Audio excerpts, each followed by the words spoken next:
Oi, boa noite, como vai? Vai bem? Tá no ar pela TV Pantanal, canal 22, emissora do Grupo Gazeta de Comunicação, programa Opinião. Nós estamos ao vivo hoje, uma quinta-feira, dia 8 de fevereiro de 2024. Me corrige, Lorenberg, se eu estiver falando bobagem aqui, porque às vezes tem uma informação errada aqui, né?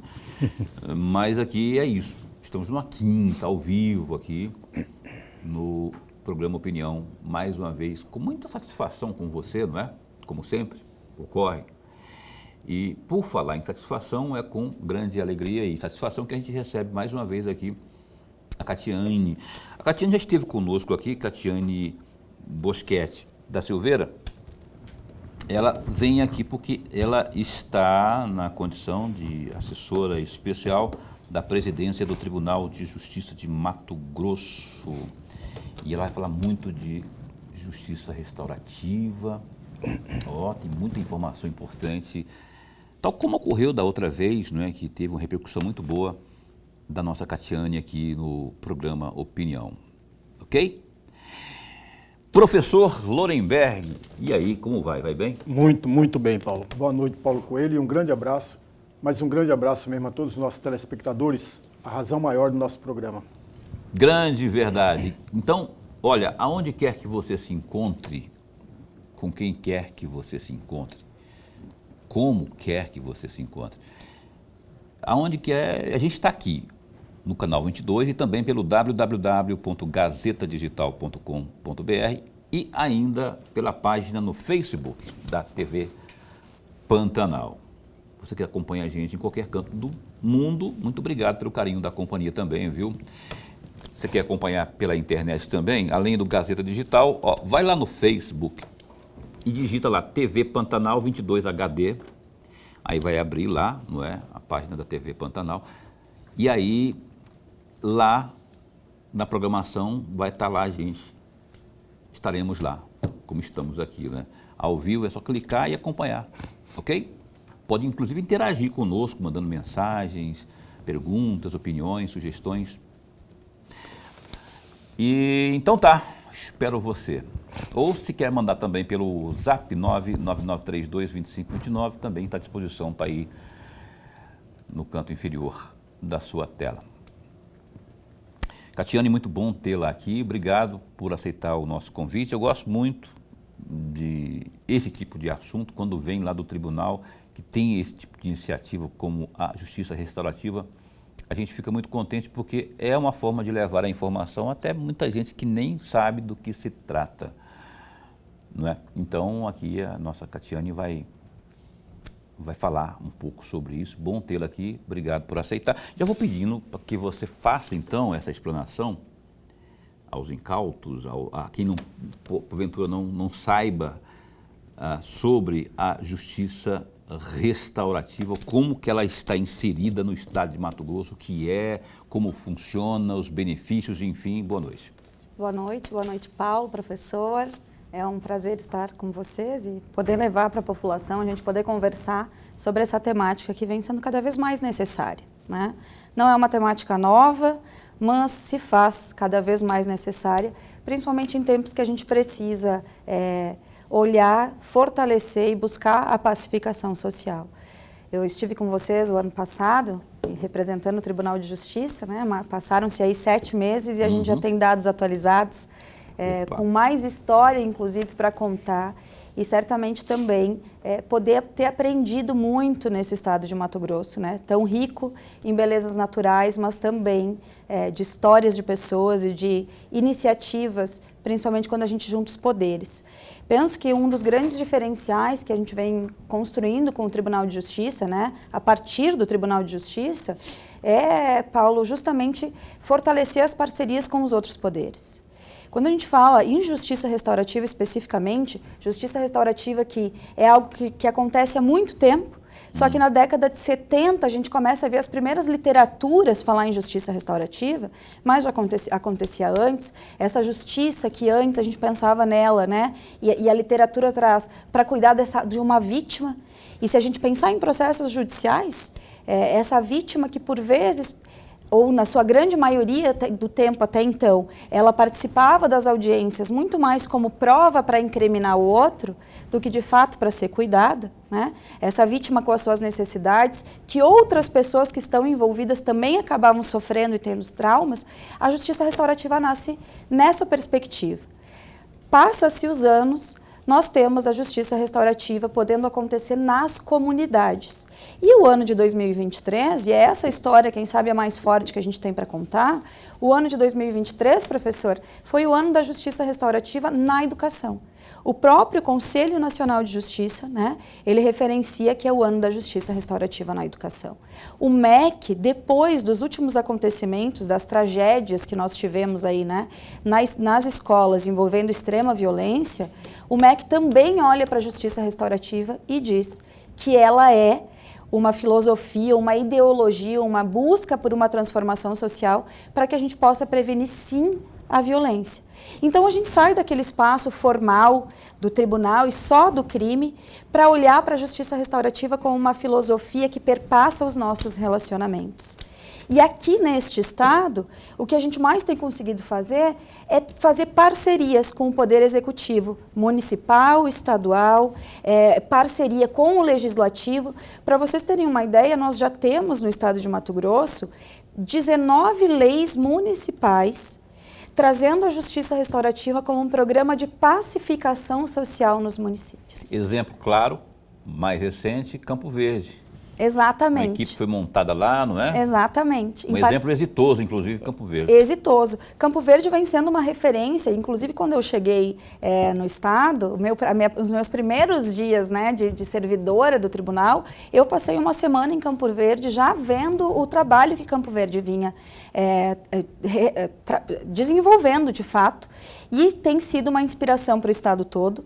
Obviamente que cada cidade é uma cidade, cada cidade tem uma realidade, e quando a gente vem fazendo esse trabalho de articulação, e eu pessoalmente tenho feito muito isso a partir dos olhos, né, representando aí a desembargadora Clarice como gestora, do presidente do tribunal, o Dr. Túlio como o nosso juiz coordenador do Nuguejur, a gente vem trabalhando a articulação, mas desenvolvendo uma justiça restaurativa, respeitando a peculiaridade de cada cidade, se espelhando em Campo Verde.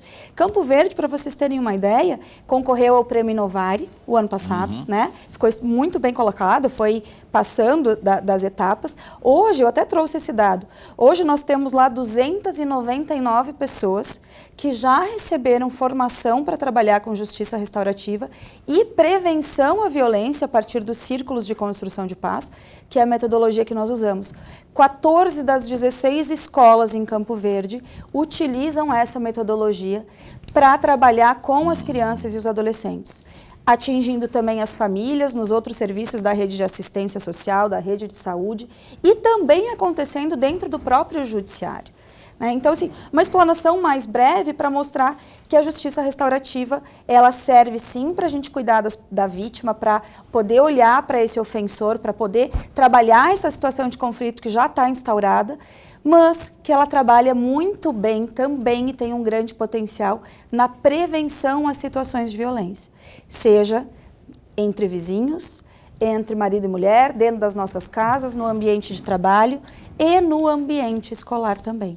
Nós temos um dado atualizado da Folha de São Paulo, o mais atualizado foi em novembro, que nós tivemos aí desde 2001 36 tragédias escolares, essas extremas que a gente tem visto. Né? Mais da metade delas, Paulo, aconteceram em 22 e 23. E aí eu vou dar uma futricada um pouco mais aí para a gente dar uma esmiuçada nisso. Porque assim, você falou da justiça restaurativa nas escolas, não é? E aí tem evidente esses problemas horrendos que ocorreram aí de violência e tudo mais. Na prática, para quem está assistindo ao programa Opinião nesse instante, funciona como assim? Eu sei que são várias pessoas formadas, capacitadas e tudo mais, tem ali advogados, que mais? Tem uma série de pessoas das mais variadas funções, né? Isso. Mas na prática, no caso da escola, por exemplo, né, esse tipo de problema da violência propriamente, como resolver, como psicólogos também, né, imagino, como lidar com isso para que daqui a pouco, ou daqui a médio prazo de tempo, possamos ver o resultado, né? Perfeito, perfeito. Como que você pode O que nós podemos pensar, né? Dentro de um ambiente escolar, vamos pensar na escola, que é o que a gente vem conversando. No ambiente escolar, nós temos aí diferentes pessoas que compõem esse ambiente escolar. Esse já é um olhar da justiça restaurativa. Né? Como que a gente vive a justiça restaurativa no dia a dia? Convidando a gente trocar as nossas lentes. Quem é que faz parte desse ambiente? A escola não é feita só do professor e do aluno. É feita dessa comunidade, é feita dos pais, das famílias das escolas, é feita da senhora que limpa, da senhora que faz a comida. Sim, então, guardinha que foi aquela na... Exatamente, todo mundo que compõe essa rede escolar. Esse já é um olhar, Paulo, né? Não olhar as situações isoladas ou as pessoas isoladas. Se nós pensarmos numa situação que envolve dois adolescentes que se agridem, por exemplo, na saída de uma escola, se numa justiça, quando a gente fala com lentes tradicionais, o que a gente poderia fazer? Esses dois adolescentes sofrerem uma penalidade. Né? Hoje a gente nem fala mais do que a gente falava antigamente da suspensão, né? Está suspenso. Mas eles podem sofrer uma penalidade, esses dois. Quando o diretor resolve, ele tem essa responsabilidade de estar resolvendo a situação, de encaminhar, ele vai dar um castigo e deu. Vamos supor, o pai dentro de casa, a gente dá o castigo e deu. O juiz dá a sua sentença e deu. Só que isso, de fato, resolve a situação? Ou esses adolescentes pode ser que continuem brigando depois. E a violência, inclusive, vai tendo uma escala. Qual é um olhar restaurativo numa situação dessa? Eu vejo duas pessoas que estão em conflito. Eu já penso, quem que está envolvida nessa situação? É os dois adolescentes. Mas, indiretamente, quem também está sofrendo com essa situação ou tem responsabilidade também em ajudar a resolver essa situação? Eu converso com ambos os alunos. Um pode escutar o outro. Como que tu está se sentindo aqui? Como você está se sentindo com essa situação que aconteceu? O que te levou a essa situação? Como que a gente resolve para que isso não aconteça, porque não pode mais acontecer? E aí se busca um consenso entre as partes. E eu não estou dizendo aqui, Paulo, que não tenha que ter as suas penalidades, se um agrediu o outro. Mas a justiça restaurativa é a busca por esse significado. É olhar para uma situação, por exemplo, de um adolescente em conflito com a lei. Vamos pensar num adolescente em conflito com a lei. Sim, ele tem que receber uma medida socioeducativa, por exemplo. Uhum. Ele fique privado de liberdade. Aqui a gente tem o Pomeri, né? É, antigo fazendinho ali. Aqui. Ele fica privado de liberdade. Assaltou. Vamos pensar que um adolescente assaltou uma senhora na rua. Ele vai ficar privado de liberdade. Mas a punição pela punição basta? Ou a gente também precisa se perguntar, porque nós temos o nosso sistema prisional lotado, falando de adulto, e os índices de reincidência altíssimos. Esse adolescente, ele recebe essa medida socioeducativa, mas junto com isso, o que a gente pode fazer? Aí, alguém que é formado, que trabalha com justiça restaurativa, o próprio magistrado, pode se encaminhar para o encaminhamento restaurativo. Qual é o olhar? Quem que está envolvido nessa situação? O adolescente e a senhora. Mas quem também está envolvido nessa situação? Quem também está sofrendo direta e indiretamente? Essa vítima que foi assaltada. Que muito difícil alguém ter perguntado para ela, como você está se sentindo? Quais os traumas você teve? Essa pessoa pode não estar saindo na rua mais de medo. Pode estar pensando que foi perseguida, que o outro está esperando ela na rua, que vai ter retaliação. Essa família dessa senhora pode também estar com seus traumas. Mas e esse adolescente? Qual é o significado do que ele fez? Então, no fundo, em situação de crime, a gente chega a um ponto de poder fazer com que as pessoas conversem. Essa senhora possa trazer para ele, Paulo, o que ele sentiu, como ela se sente, e ele possa, a chance de ele reincidir, quando ele se dá conta do que ele fez perante a dor do outro, não só porque ele foi mandado a ficar privado de liberdade, a chance de reincidência é muito menor. E dentro da escola, eu quero depois continuar te falando sobre isso também. Não, claro, com certeza. E eu vou fazer contrapontos também, né, minha filha? Com certeza. Tem coisas que são lindas no papel. E eu vejo que na prática muita coisa funciona realmente, mas tem outras, entretanto, contudo, todavia, que não é bem assim, porque tem todo um...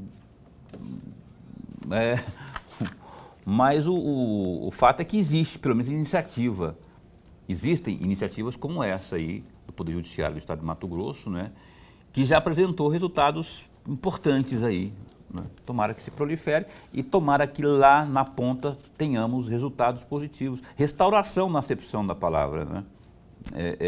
Porque quando você vê alguém delinquir, um jovem, né, e um menor praticar um ato, não é, de assalto ou um crime semelhante, não é? Se você condená-lo, fala, não, isso aí não tem mais jeito, aí você também está jogando a toalha, né? É o caminho. Mas também é o caminho jogá-lo lá junto com os outros no Pomeri, onde se sabe que os resultados de ressocialização são pífios, né? São ínfimos.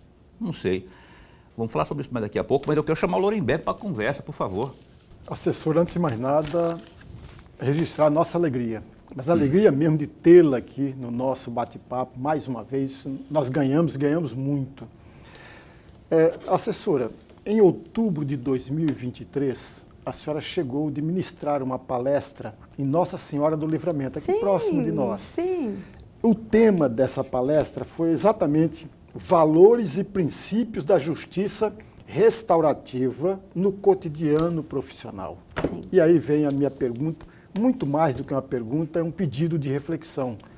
Quais são esses valores e quais são esses princípios? E qual é a importância de cada um deles dentro dessa chamada justiça restaurativa? Perfeito. Muito obrigada pela oportunidade. Foi um encontro maravilhoso. Adorei a cidade. A cidade está com um trabalho incrível. Já temos uma lei municipal na cidade, inclusive, e agora vai começar as formações para capacitar, principalmente o pessoal da área da educação.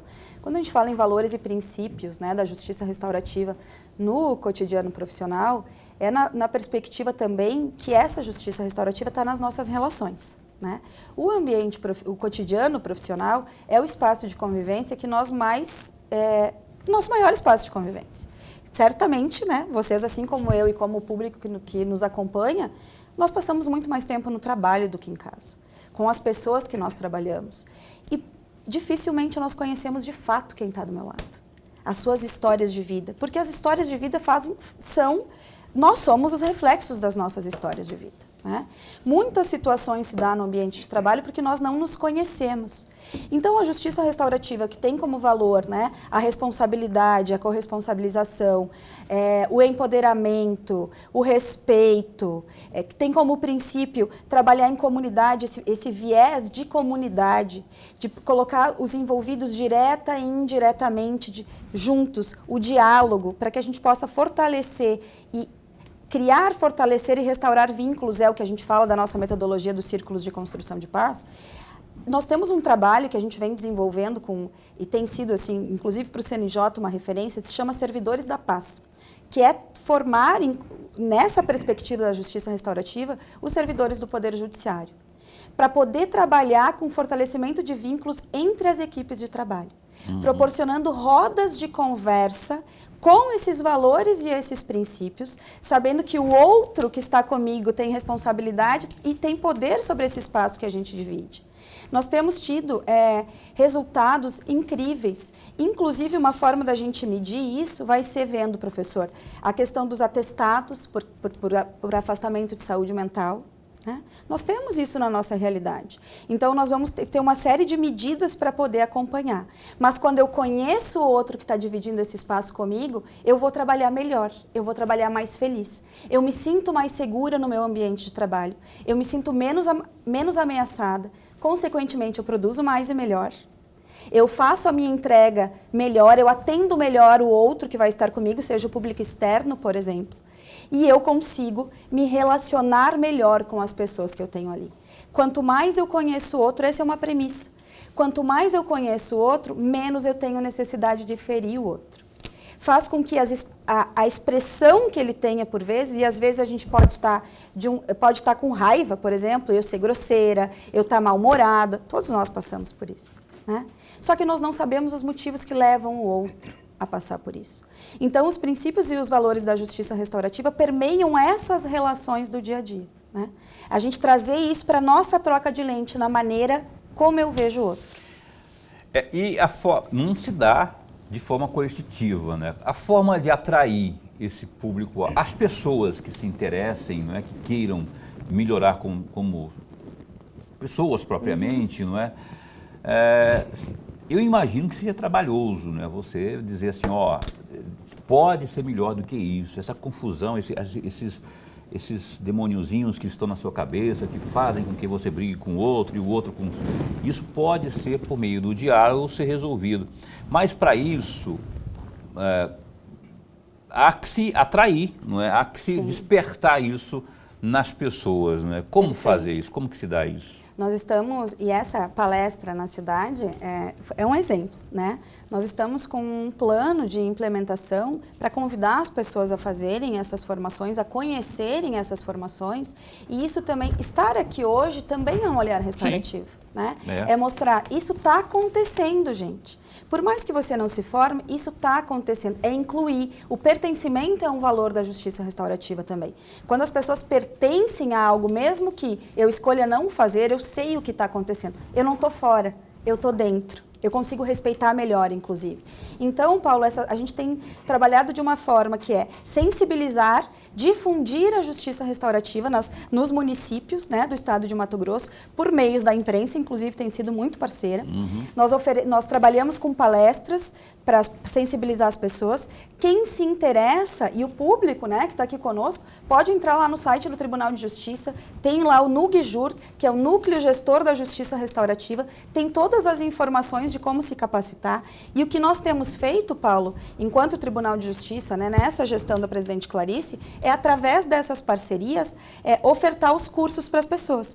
Então, quem tem interesse em conhecer mais da justiça restaurativa, pode entrar no portal, nós temos as notícias, nós temos os vídeos, as cidades onde isso está acontecendo, procurar o fórum da sua cidade também, né, que através do Sejusc a gente vem dando essas formações. Porque o que nós queremos é levar esse olhar de pacificação para o maior número de pessoas, sim, para que a gente possa ter esses valores e princípios, né, dentro do ambiente profissional, do cotidiano profissional, dentro do ambiente da escola, dentro do ambiente familiar, trocar as nossas lentes na maneira como a gente olha para as situações do dia a dia. Eu quero mandar um abraço para a doutora desembargadora Clarice, porque a menina dos olhos dela é essa tal de justiça restaurativa, né? Eu falei com ela por telefone certa vez e ela dizia assim, eu não estava presencial com ela, né? Mas eu podia imaginar os olhos dela brilhando, pelo jeito que ela falava assim, né? E logo, logo a gente vai estar convidando, né? A gente vai estar convidando para que ela venha também aqui para falarmos mais sobre isso e sobre outras questões do nosso Poder Judiciário, mas uma ênfase bem especial nessa questão da justiça restaurativa, que ela ama de paixão mesmo, eu já percebi isso. E é bom mesmo que ela seja um entusiasta desse assunto, porque ela acredita muito no ser humano, né? Que o ser humano tem jeito, que é possível se aplicar empatia. Empatia é se colocar no lugar do outro, por exemplo. É um valor. Tem a solidariedade e tem a empatia. A empatia é quando você se coloca no lugar do outro. Solidariedade é quando, por meio da empatia, você ajuda o outro. Você estende a mão, a outra mão, o coração, enfim, para ajudar também o próximo.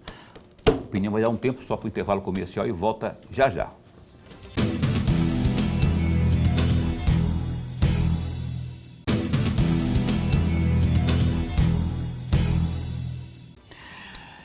Cá estamos de volta, você está assistindo ao programa Opinião ao vivo, menino. Olha só, o programa Opinião hoje está aqui com a caríssima Catiane Boschetti da Silveira, ela que é assessora especial da presidência lá do Tribunal de Justiça. Aliás, presidência que hoje tem à frente a nossa desembargadora Clarice. Logo, logo vai estar aqui, viu? A senhora acha que vou desistir? Desisto mesmo, vai estar lá. Porque aqui é muito proativo. Informação, a intenção nossa é só informar e levar essas informações tão relevantes aí ao nosso público.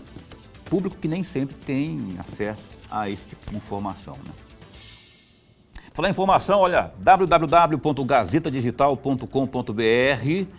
A gente tem aqui, ó, duas notícias que eu quero daqui a pouco especular aqui com o Lorenberg sobre elas. Nesta quinta-feira, ou seja, hoje, o prefeito de Cuiabá, o Emanuel Pinheiro, do MDB, assinou 2 decretos para impor algumas medidas na administração da saúde pública municipal. Um dos decretos, Lorenberg, cria uma comissão para apurar o aumento no número de mortes no Hospital São Benedito no ano de 2023. E o outro decreta o estado de calamidade pública na saúde. O prefeito concedeu uma entrevista coletiva na tarde desta quinta-feira, dia 8, para informar sobre as medidas que serão tomadas pela gestão após a análise dos relatórios situacionais da saúde do município entregues pela equipe da Secretaria Municipal de Saúde e também do diagnóstico situacional realizado pelos técnicos do Ministério da Saúde. Tem mais detalhes aí sobre essa notícia aí, ó, o Manuel todo gesticuloso aí no GD. Uma outra notícia é o seguinte, menino, olha, terminou sem nenhuma, Lorenberg, nenhuma, sabe o que é nenhuma? Nenhuma definição a reunião entre o governador Mauro Mendes com o chefe da Casa Civil, Fábio Garcia, e ainda o presidente da Assembleia Legislativa, o glorioso Eduardo Botelho. Essa reunião aconteceu hoje, não é? Quinta-feira. A expectativa, como dissemos ontem, era que esse encontro definisse quem seria o candidato a prefeito pela União Brasil nas eleições de 2024, aqui na cidade de Cuiabá. Contudo, não houve consenso mais uma vez. Após o debate feito às portas fechadas, lá no Palácio Paiaguás, o chefe do Executivo compartilhou uma foto ao lado de Garcia e Botelho, afirmando que está trabalhando para, aspas, apresentar uma boa alternativa para as eleições deste ano. Fecha aspas. Aliás, ele continua falando aqui, ó.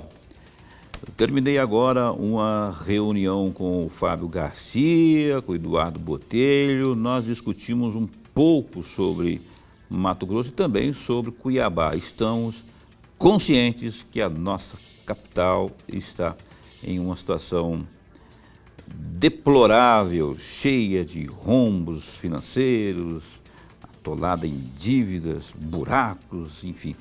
Estou trabalhando para apresentar aí uma boa alternativa para as eleições deste ano e mudar essa realidade. Fecha aspas, disse aí o nosso governador Mauro Mendes. Aí eu lhe pergunto, Lorenberg, é mais do mesmo, né? Quer dizer, só mimimi, todo respeito do governador, mas mimimi no sentido político, assim, das definições partidárias. Porque não houve mais avanço, não houve avanço. E eu entendo isso como um empurrar com a barriga. E o Botelho já falou, né? Essa semana não passa, não sei o quê, não sei o quê. Essa é uma questão. A outra, eu quero perguntar sobre a ação do Emanuel. Eu queria que você fosse bem breve. Nós estamos com a moça aqui. Lembra que nós temos entrevistado aqui. Bem breve nesse comentário dessa reunião do Mauro com o Botelho e o Fabinho. E depois a gente falar sobre a questão da prefeitura. Mas muito rapidamente, apenas uma observação, amigos. Veja, o Botelho, de acordo com a imprensa, disse que dessa semana não passaria.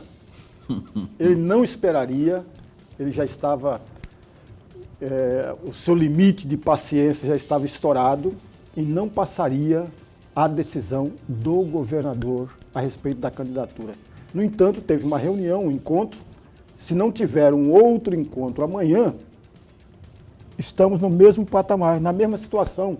Não mudou nada, não alterou nada, nenhum quadro foi acrescentado à situação que já estávamos presenciando. Portanto, só cabe ao deputado Eduardo Botelho uma saída só: buscar a Nacional e receber essa carta, entre aspas, para ele mudar de partido. Que o Mauro não deu, né? Também não sei se vai adiantar alguma coisa se ele der. A outra notícia é sobre o Manuel com esses dois decretos. Essa questão da calamidade aí, eu, olhando daqui, vejo um quê de politicagem não, jogada política, vamos amenizar aqui, um pouco de estratégia política, ficou melhor, né, prefeito? Estratégia política no sentido de que, né, uma resposta pelo que está acontecendo. O Mauro já chamou de mentira o que o Emanuel falou sobre o São Benedito, das mortes que foram alegadas e tudo mais. Então está um jogo de conversa para cá e um jogo de conversa para lá. E o Calamidade, você acha que faz sentido, procede? Porque eu não tive acesso a esses laudos, esses relatórios técnicos aí. Mas o prefeito sim, e está argumentando aí que é necessário essa ação aí do... Paulo e amigo telespectador, duas observações agora muito rapidamente também. A primeira é a respeito do segundo decreto sobre calamidade pública. É claro e evidente, nós estamos numa situação muito difícil.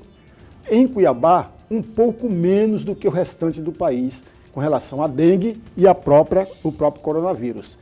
Não há ainda nenhuma evidência, a meu juízo, de um decreto de calamidade pública. Agora, o primeiro decreto que diz respeito à questão das mortes, de fato existe um grande relatório que o prefeito recebeu e existe também dentro desse relatório números de mortes no Hospital São Benedito.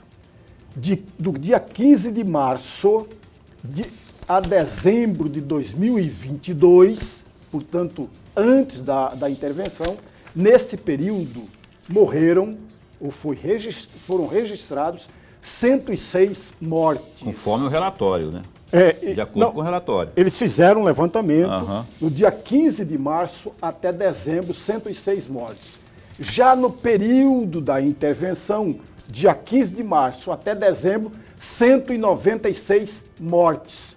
Portanto, 90 mortes a mais do que o que foi registrado em 2022.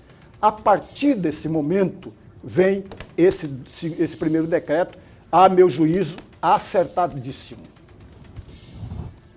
Eu não li o relatório. Você leu o relatório? Da questão das mortes eu vi. Eu não vi. Então, o Lorenberg está falando que foi acertado então, né? Enfim, tá a situação aí, eu vejo muito argumento e contra-argumento, bora ver em que vai dar isso aí. Mas não deixa de ser jogada política, viu, amigo? Né?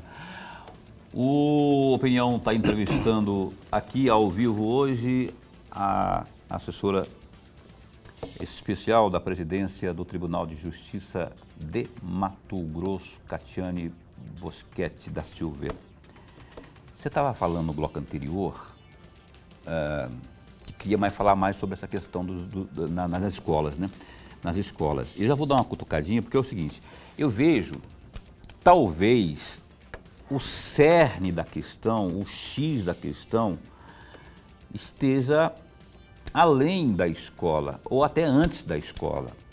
Porque se eu sou rebelde e vou lá dar uma porrada no queixo do Lorenberg revida uma outra no meu olho, e a gente briga e tudo mais, pode ser que eu estou trazendo comigo resquícios lá de casa. Meu pai está desempregado, minha mãe está doente, não consegue comprar o remédio, a comida está muito escassa e não sei o quê, eu não consigo, meus amigos têm um tênis novo e eu não tenho e tudo mais. Não é consequência disso, quer dizer, vocês não estão dando um remédio para uma dor, sendo que essa dor pode ser uma outra dor também? Ótima observação. Né? E a proposta não é que a gente cure nada, né? Não pode ser visto realmente como uma varinha mágica, não pode ser visto como algo que vai resolver a situação. O que acontece no ambiente escolar, e como nós todos adultos, né, quando eu falei da expressão antes, inclusive no ambiente de trabalho, era isso também que eu queria dizer. Nós somos frutos do que vivemos. E por termos essas situações, nós expressamos de formas diferentes. Uma criança num ambiente escolar, e esse também é um olhar restaurativo, o professor, e o convite é olhar aquele ser humano como um ser humano integral. Essa criança não tem como aprender quando tem fome, por exemplo. Quando está com medo, quando está angustiada, quando não sabe o que está passando lá, assim como um adulto não tem como trabalhar 100% quando está com um filho doente em casa. Então esse já é um olhar também, um convite restaurativo. Né? Quando a gente proporciona num ambiente escolar que os alunos, não é para resolver o que está lá fora, mas proporciona que os alunos possam conversar, dialogar de uma forma respeitosa E aí eu estou desenvolvendo, dentro dessa roda de conversa, a gente tem uma técnica para fazer isso, cada um vai falar da sua vez, né? Nós utilizamos um bastão de fala, que é a metodologia que a gente usa, circula, cada um vai falar na sua vez. Dentro dessa técnica, nós estamos desenvolvendo o quê? Paciência, porque eu preciso esperar a minha vez para falar. Estamos desenvolvendo o autocontrole, que é fundamental para situações impulsivas, inclusive, quantas vezes nós somos impulsivos e situações graves acontecem. Então, nós desenvolvemos a empatia pelo outro, não é resolver o que está lá fora, mas é cuidar desse aluno aqui para desenvolver habilidades socioemocionais que hoje é uma obrigação da escola também fazer, utilizando essa metodologia, podendo fazer com que os alunos se percebam muito mais parecidos do que semelhantes. Qual é a raiz do bullying hoje? Hoje não, a raiz do bullying é o preconceito. Quem é que sofre preconceito, se a gente observar?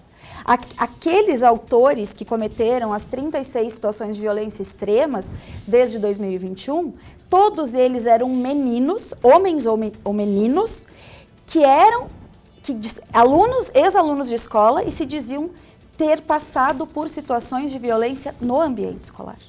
Então, eles acabam voltando para o ambiente escolar, de onde tiveram traumas, e tendo essas tragédias, impactando a vida de outras tantas pessoas. A ideia é o quê? Poder olhar para esses alunos, cuidar desses alunos naquele ambiente, desenvolver essas habilidades socioemocionais e, junto com isso, fazer com que eles se conheçam mais. Quando eu conheço o outro, apesar de ele ter uma característica física, intelectual diferente da minha, eu vou ter menos necessidade de ferir o outro. Junto com isso, o que eu estou ganhando também, professor, o senhor, né, da área da educação aí, o que eu estou ganhando também? Eu cuido do emocional e eu libero o cognitivo. No fim das contas, o que a gente tem além de desenvolver tudo isso? Um cognitivo mais desenvolvido, um desenvolvimento de aprendizagem muito maior e melhor, porque eu tenho um aluno mais concentrado, se sentindo mais seguro no ambiente escolar, conhecendo mais as pessoas que estão ali. E esse professor conhecendo mais o aluno pela sua história. E aí eu sei que se ele chegou e bateu, é porque acontecendo algo lá atrás. Eu consigo entender melhor isso também. Mas, Catiane, todo respeito, se eu tiver com fome, minha cara, e se eu vi meu pai agredir minha mãe, ainda que verbalmente, lá em casa, e se está tudo desajustado lá em casa, caríssima, eu vou ter uma dificuldade enorme de conversar lá na escola, de fazer as pazes com o Lorenberg, que me bateu, que eu bati nele, coisas do tipo, entendeu? Com certeza. Isso que eu estou dizendo, tem que ser uma... Por isso que eu acho importante, quando você falou de Campo Verde e de cidades que absorveram a justiça restaurativa, quando tem a prefeitura, porque aí você consegue ampliar isso, esse leque, é isso que nós estamos fazendo. Psicólogos, exatamente, inclusive na família. Perfeito. É isso. A nossa estratégia, e essa é um olhar da desembargadora Clarice, é que seja algo perene. Por isso que a gente tem trabalhado em parceria com as prefeituras, né? Aí a prefeitura diz, eu quero. Então nós precisamos que vocês façam uma lei, a gente faz um termo de cooperação. Porque a ideia não é dar um curso, não é capacitar uma pessoa, é que seja uma política pública. Essas crianças e adolescentes que têm essas situações mais vulneráveis, e a vulnerabilidade social não é só financeira, é esse tipo de situação que tu estás trazendo, elas também estão na assistência social, elas também estão na saúde. Sim. Então, hoje nós temos a justiça restaurativa acontecendo também na saúde, também na assistência social, aqui em Várzea Grande, do ladinho, com pessoas em situação de rua, nós estamos utilizando as práticas restaurativas com pessoas em situação de rua, nos abrigos, com mulheres vítimas de violência, inclusive com os próprios ofensores também. Na saúde, com o pessoal do CAPS, né? Nós temos as técnicas que fizeram o curso, estão trabalhando com pessoas da saúde mental, com a questão de dependência química também. Ótimo. Então, a ideia é realmente envolver todo mundo, né? É envolver toda... Aí tá, integrado. Isso é uma pacificação social, é isso que nós queremos. Um trabalho integrado, aí sim funciona. Exatamente. Tem que olhar como um todo, né? O copo que está meio cheio está meio vazio, se está pela metade de água. Então tem que analisar, fazer essa análise meio que completa aí. Eu vou, Lorenberg, você se importa de perguntar no próximo bloco? Não, se você se falar que se importa, você não vai me dar outra porrada aqui. Eu acabei de falar para ela aqui. Lorenberg vai perguntar assim que a gente voltar do intervalo comercial, porque a gente tem que ir para um break, mas depois de 1 minuto a gente retoma aqui com a nossa caríssima Catiane Bosquete da Silveira. Um instante só.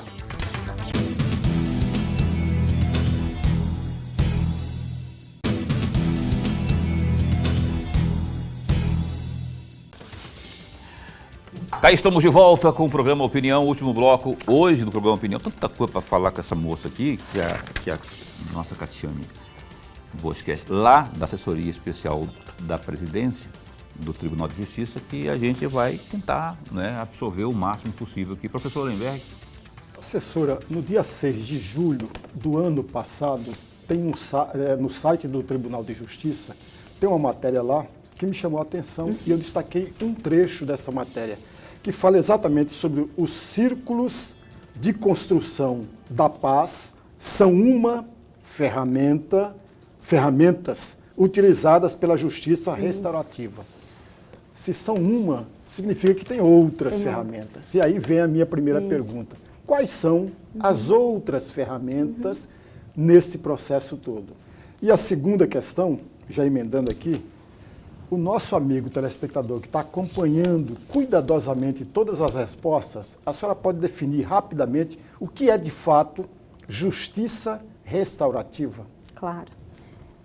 Temos muitas definições sobre justiça restaurativa, né? Muitos viés e muitas definições. Eu vou falar, trazer um olhar como eu tenho compreendido a justiça restaurativa, né? Para mim, a justiça restaurativa é uma forma de olhar para o mundo, olhar para as situações e olhar para as relações. É um convite a todo tempo eu estar me perguntando com quem eu estou, eu também faço parte deste mundo, logo eu tenho poder sobre este mundo, tenho responsabilidade sobre esse mundo. Quem é o outro que está comigo? Em vez de sempre, né, é automático a gente pensar, de quem que é a culpa por ter feito isso? Dentro da nossa casa, inclusive, no nosso ambiente de trabalho, é pensar quem tem responsabilidade, quem está sofrendo. Então, aos meus olhos, a justiça restaurativa, ela está no campo das ideias. E aí já vou emendar nesse olhar do senhor, né? Ela é um movimento de transformação social que começa por mim, com a forma que eu me vejo, que eu vejo o outro, me vejo no mundo e que eu vejo o outro nas relações. E se ela está nesse campo das ideias, como uma filosofia, uma ideologia, um movimento social, nós precisamos de técnicas para poder viver a justiça restaurativa. Ou precisamos de técnicas no início para poder construir isso dentro de nós mesmos e ampliarmos essa nossa visão. E uma dessas técnicas é o Círculo de Construção de Paz, que é a técnica de justiça restaurativa mais utilizada no mundo e no Brasil. Porque é a metodologia ou técnica que possibilita que a gente trabalhe com a prevenção da violência, disso que a gente está falando nos ambientes de trabalho, nos espaços escolares, na família. Eu não preciso ter um conflito já para poder olhar com a justiça restaurativa, eu posso trabalhar com a prevenção e com o conflito depois. Mas outras técnicas de justiça restaurativa. Nós temos o que antigamente a gente chamava de círculo de CNV, círculo de comunicação não violenta. Hoje a gente chama de círculo com ênfase na vítima. Nós temos as conferências familiares também. Tem uma linha da justiça restaurativa que tem uma linha da justiça restaurativa que vê a conciliação e a mediação também como método de justiça restaurativa, porque ela é autocompositiva, traz as pessoas para construírem os seus acordos, mas o próprio CNJ tem uma resolução para mediação e conciliação e tem outra para a justiça restaurativa. Então esses são alguns dos métodos de práticas restaurativas, mas o círculo de fato é o mais utilizado para possibilitar, pela simplicidade da aplicação, né, pela forma simples como se aplica e porque ele trabalha nessas duas visões, a prevenção e já quando a gente tem uma situação instaurada. A cidade de Cuiabá, a Prefeitura de Cuiabá é parceira na Justiça Restaurativa? Sim, ou se não, queria que a senhora expusesse quantos municípios temos no estado de Mato Grosso que já absorveram essa proposta do Poder Judiciário de Mato Grosso, que é a Justiça Restaurativa. Perfeito. Nós temos 20 leis já, né? 19 leis, desculpa, já sancionadas. Sorriso parece que também tem, né? Sorriso tem um trabalho incrível, nós temos aí quase 200 facilitadores já formados. Agora, Sorriso, eu estive lá na semana passada representando a nossa presidente, junto com o Dr. Túlio, num encontro, num seminário sobre segurança pública. Né? A gente falando de justiça restaurativa num espaço de segurança pública. Então, o Sorriso também, toda a 163, a gente brinca, né, internamente, que é o eixo 163, Sorriso, Nova Mutum, Lucas do Rio Verde, nós temos Sinop lá também. Nós temos aí, só de forma já assinada, sancionada, 19 leis municipais, outras tantas por sair. Várzea Grande está encaminhando a sua. Cuiabá não tem. Cuiabá não tem. Cuiabá a gente tem algumas iniciativas já com a gestão municipal, mas queremos sim, já conversamos, tivemos algumas conversas, mas temos o desejo sim de ampliar esse trabalho. Estamos totalmente à disposição para a gente trazer para a cidade de Cuiabá também. Eu vi, não sei se isso poderia se conectar com a justiça restaurativa. Quem esteve aqui na semana passada que falamos sobre violência contra a mulher, combate à violência, foi a doutora, foi a delegada. A delegada, né? Tem uma prática que Várzea Grande está executando que talvez, sob a ótica da justiça restaurativa, pudesse funcionar também. Lá em Várzea Grande, pelo que eu andei, não sei se é iniciativa do Ministério Público, mas os agentes de saúde, eles têm a orientação de quando forem fazer as visitas nas residências, observarem, sob o prisma da violência contra a mulher, o que está acontecendo naquele seio íntimo, familiar ali, não é? Ele pode, o agente de saúde, observar que está ali, tem uma senhora apreensiva, Claro. ou com um ferimento no rosto, ou coisa do tipo, né? E aí, se ele perceber, e essa senhora, essa mulher, não quiser ou não se sentir confortável ou segura para denunciar, esse agente de saúde ele vai fazer um relatório e aí vai haver um trabalho de fora. Sobre a ótica da justiça restaurativa, poderia também fazer o uso desse material humano, ou seja, desse agente de saúde, não é, que tem com frequência visitado os lares e para tentar melhorar e colocar em prática até aquilo que eu falei, né, que as coisas nascem no seio. Perfeito. Os agentes de saúde, Paulo, são um recurso humano riquíssimo, né, para o gestor público. Eles estão dentro das casas. Agentes de saúde, visitadores, né, do que nós tínhamos chamado Criança Feliz, que visitam as casas com olhar na criança e no adolescente, são um recurso humano que daqui a pouco são os que mais sabem sobre a família, porque eles estão lá dentro da família. Então, esse teu olhar é certíssimo. Só para teres uma ideia, em Várzea Grande agora, a gente vai começar, na semana passada estivemos reunidos, nós vamos começar a fazer um plano. Nós temos pessoas da área da educação, da saúde, da assistência social e servidores do judiciário capacitados nessa ferramenta. E agora nós vamos fazer um plano de formação. Só temos já reunião agendada em Várzea Grande. Já fiz com a secretária de saúde, agora dia 19 de fevereiro vou estar com a secretária de educação, já temos com a secretária de assistência social, aliás, que eu já estive com ela, para a área da assistência social. Qual é o plano macro que nós vamos fazer com a justiça restaurativa? Com a área de saúde, e agora com a segurança pública também, que estiveram conosco em Sorriso, né? O pessoal da Guarda Municipal de Várzea Grande. Então, essa tua ideia é brilhante. E certamente esse olhar dos agentes municipais dos agentes de saúde estarão no nosso plano. Aí, Perfeito. de repente, já une a fundo com a vontade de comer, já tenta resolver tudo, junta todo mundo que pode contribuir, né? Daqui a pouco temos aí a solução. Por completo é pouco provável, assim, num curto espaço de tempo, mas só o fato de você estar ajudando a monitorar isso, muitas vezes a mulher, no caso da violência doméstica, não denuncia por medo ou algum tipo de situação assim, né? Mas se o cara que tem essa percepção, né, lá, ele vê isso, ele leva isso para o grupo dele lá e chega à conclusão de que ali precisa de ajuda. E aí, não é? Lorenberg. Assessora, no primeiro bloco, a senhora falou em três oportunidades a palavra sensibilidade. Isso. E aí, depois a senhora falou da palestra, etc. Então, qual é o papel? E aí vem a minha pergunta, qual é o papel da palestra de sensibilização para a justiça restaurativa? Isso. Obrigada. A sensibilização, a palestra, quando a gente fala, né, nas palestras, que tem o objetivo de sensibilizar as pessoas, inclusive de difundir a justiça restaurativa. Né? De um maior número de pessoas saberem que existe, saberem o que significa a justiça restaurativa, mas já desde a palestra, e esse olhar da justiça restaurativa, por isso que eu falo que, na minha visão, está nas relações, com a palestra, a gente já consegue trazer subsídios, professor, que num diálogo, mesmo que você não siga com a formação, né? Num diálogo, a forma de você abordar, fazer uma pergunta, pode ter uma reação diferente. Então, a própria palestra é para a gente dizer, olha, a gente tem uma justiça como valor. Muitos de nós podemos ter conceitos diferentes para a palavra justiça. Mas certamente muitos de nós nos encontramos nos sentimentos de injustiça. Então, a justiça restaurativa é esse movimento também contrário ao que nós sentimos quando somos injustiçados ou como nós expressamos as nossas injustiças.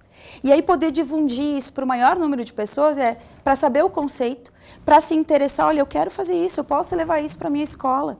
Eu quero utilizar a justiça restaurativa e os círculos de construção de paz no ambiente escolar, não como uma coisa a mais, mas dentro do que eu já tenho que fazer.